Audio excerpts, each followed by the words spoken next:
A statement published on the Public Utilities Commission of Sri Lanka website noted that in the event CEB is compelled to take demand management measures due to inadequate generation as a result of fuel shortages, power cuts will have to be imposed. However, Power and Energy Minister Kanchana Wijesekara tweeted on Monday that furnace oil and diesel will be made available by Ceylon Petroleum Corporation for power generation on the requirements of the Ceylon Electricity Board. The Ceylon Electricity Board says that furnace oil and diesel fuel is used at a minimum to reduce the cost of power generation by CEB. A letter dated the 22nd of September 2022 from the CEB to the PUCSL reveals the gravity of the power crisis that Sri Lanka is likely to face. It noted that the usable fuel stocks at the West Coast power plant is only sufficient for 2 days of full load plant operations. It also noted that diesel stocks at the Kalanitissa power plant have been fully exhausted. The CEB said that all available hydropower plants are substantially dispatched under the thermal power plant restrictions. The Ceylon Electricity Board had told the Public Utilities Commission that the available coal stocks are sufficient only up to the end of October 2022 and the availability of the next fuel shipment is still uncertain. Given the situation on power generation, on the 15th of September 2022, the Ceylon Petroleum Corporation had hiked the price of a litre of furnace oil delivered to the CEB by 65 rupees. According to trade unions, the cost of furnace oil production has spiked as crude oil that does not meet the requirements of the Sapugaskanda refinery was imported.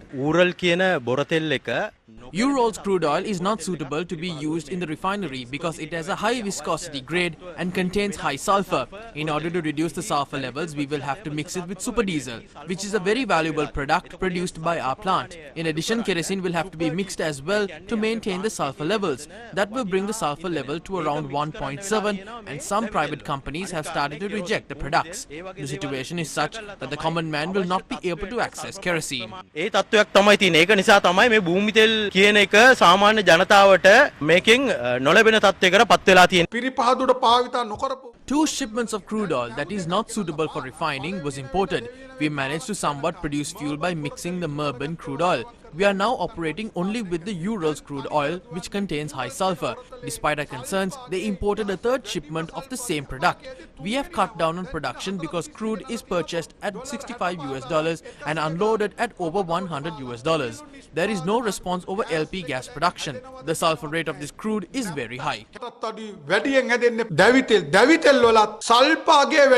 In the meantime, the Public Utilities Commission has sent a letter to the CPC and informed that the costs incurred due to unnecessary expenses of the corporation cannot be allowed to be included in the electricity rates. The Public Utilities Commission is of the opinion that the CPC is able to supply crude at the price of 320 rupees for electricity generation, given that crude oil prices did not increase in the world market.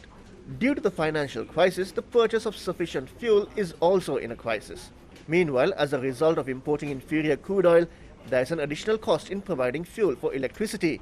Will the people have to carry this burden on their laurels as well, given that the country is already facing financial constraints?